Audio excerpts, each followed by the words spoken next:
కేసీఆర్ గత 15 రోజులుగా ఎర్రవెల్లిలో నిరంతరాయంగా పార్టీ కార్యకర్తలతో భేటీ అవుతారని బీఆర్ఎస్ తెలిపింది. ఆయనతో ప్రజల ఆత్మీయ సమావేశాలకు నేటి నుంచి సోమవారం వరకు 3 రోజుల పాటు విరామం ఇవ్వాలని నిర్ణయించినట్లు వెల్లడించింది. పార్టీ నేతలతో కీలక సమావేశాలున్న నేపథ్యంలో పార్టీ నుంచి మరో ప్రకటన వచ్చే వరకు ఎవరూ తనని కలవటానికి రావద్దని కేసీఆర్ కోరారని పేర్కొంది.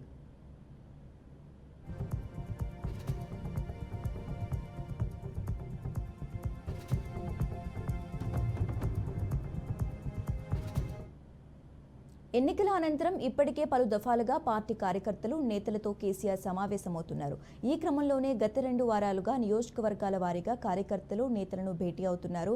తనను చూసేందుకు ఎర్రవెల్లి నివాసానికి వస్తున్న ప్రజలతో ఓపిగ్గా కలుస్తున్నారు. గంటల పాటు నిలబడి వారిని కేసీఆర్ ఆప్యాయంగా పలకరిస్తూ వారితో ఫోటోలు దిగుతున్నారు. గత 15 రోజుల్లో దాదాపు 50,000కు పైగా ప్రజలు తమ అభిమాన నేతను కలిసి తమ ఆనందాన్ని కష్టసుఖాలను పంచుకున్నారు. ఈ సందర్భంగా కేసీఆర్తో ఫోటోలు సెల్ఫీలు దిగారు.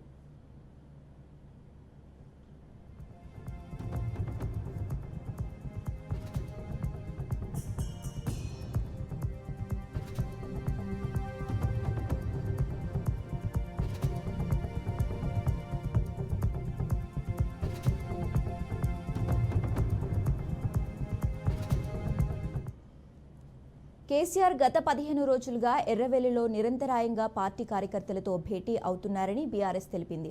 ఆయనతో ప్రజల ఆత్మీయ సమావేశాలకు నేటి నుంచి సోమవారం వరకు 3 రోజుల పాటు విరామం ఇవ్వాలని నిర్ణయించినట్లు వెల్లడించింది. పార్టీ నేతలతో కీలక సమావేశాలున్న నేపథ్యంలో పార్టీ నుంచి మరో ప్రకటన వచ్చే వరకు ఎవరూ తనను కలవటానికి రావద్దని కేసీఆర్ కోరారని పేర్కొంది.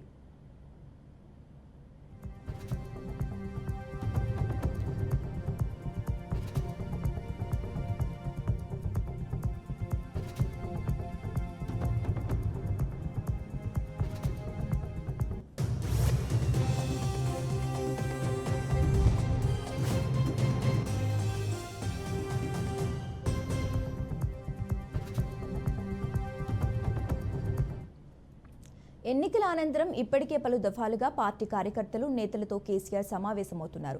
ఈ క్రమంలోనే గత 2 వారాలుగా నియోజకవర్గాల వారీగా కార్యకర్తలు నేతలను భేటీ అవుతున్నారు. తనను చూసేందుకు ఎర్రవెల్లి నివాసానికి వస్తున్న ప్రజలతో ఓపిగ్గా కలుస్తున్నారు. గంటల పాటు నిలబడి వారిని కేసీఆర్ ఆప్యాయంగా పలకరిస్తూ వారితో ఫోటోలు దిగుతున్నారు. గత 15 రోజుల్లో దాదాపు 50,000కు పైగా ప్రజలు తమ అభిమాన నేతను కలిసి తమ ఆనందాన్ని కష్టసుఖాలను పంచుకున్నారు. ఈ సందర్భంగా కేసీఆర్తో ఫోటోలు సెల్ఫీలు దిగారు.